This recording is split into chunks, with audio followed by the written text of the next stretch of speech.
Hi guys, good morning. Kain tayo guys ng Paris Overload ni Diwata dito sa kanyang parisan. Ayan pang order natin guys.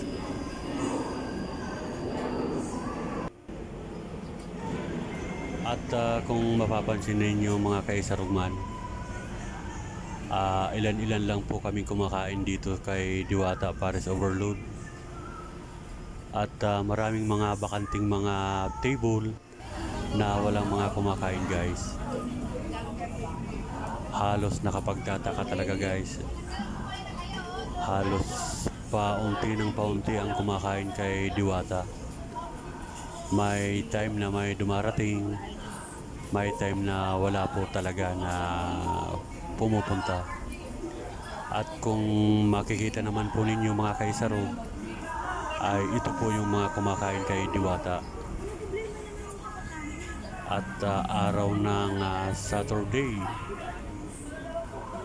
ayan po mga kaisarog. At naubos po natin yung ating kinakain.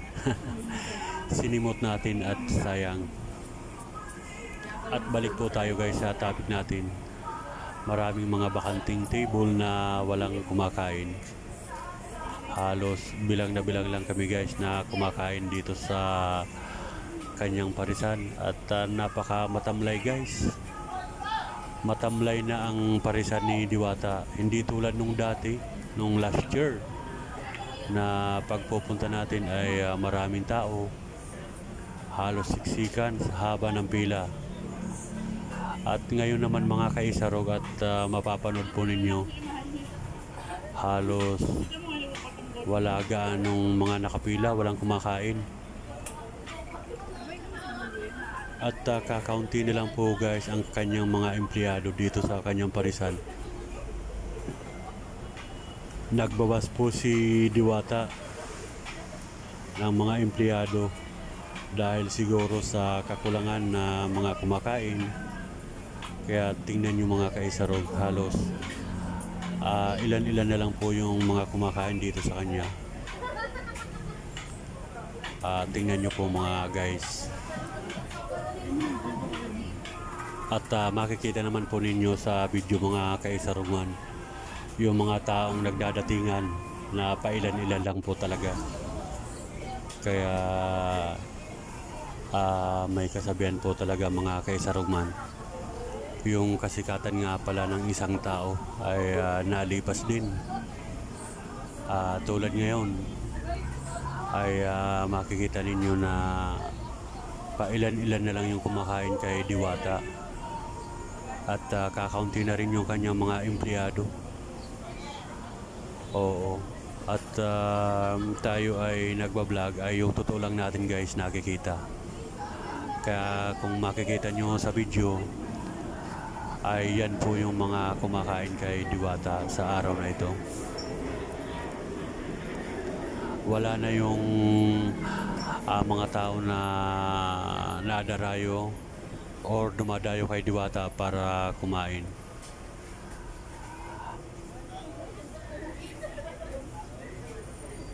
At kahit guys yung kanyang parking dito sa bandang unahan ay halos walang nakapark na mga motor. At ipapakita ko po guys ang parking niya para makita nyo sa video na talagang humina at matamlay ang parisan ni Diwata sa ngayon. At doon pala guys sa may tulay na tinira ni Diwata, yung palusong ay marami na rin nakatayong parisan. May kalaban na si Diwata na parisan sa kanyang tinda. Doon po sa may bukana ng tulay ay ilang parisan na rin po yung nakatayo. Kaya bago ka dumating kay Diwata ay yung iba doon na kumakain. Dahil sa totoo po guys, yung tinitindang parisan doon sa bandang unahan ay 100 pesos lang. May soft drinks din, unlimited rice at saka sabaw. Kay Diwata naman ay nagmahal siya, naging 120 po ang kanyang Paris Overload na dati 100. Tumaas po ang kanyang paninda. At doon po sa may unang bukas ay 100 pesos lang. Yan po mga kaisarog, at panoorin po ninyo ang aking video mula dulo at hanggang huli para makita po ninyo kung totoo po ang sinasabi ko na humina at matamlay ang kanyang parisan. Kakaunti na lang po yung mga kumakain sa kanyang Paris Overload.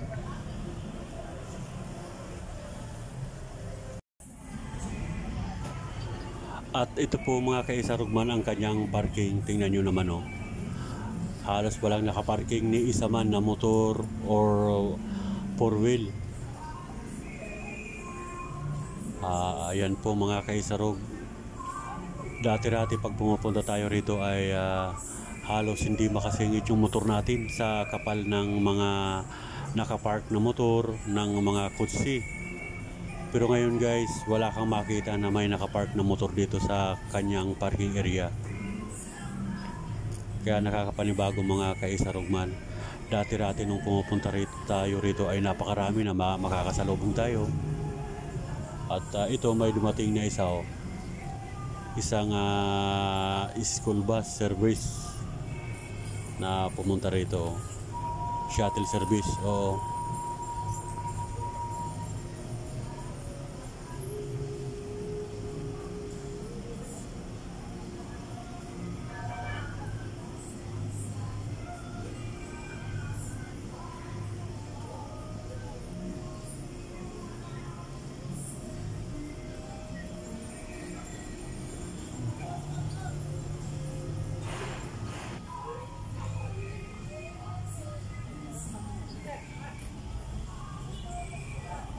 At shoutout ng mga viewers natin dito sa may Jokno, yung mga nakilala natin ng mga kaibigan dito sa may Jokno.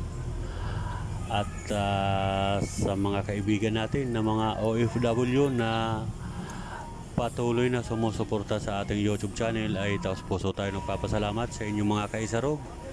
At sa ang sulok man ng mundo na inaabot ng ating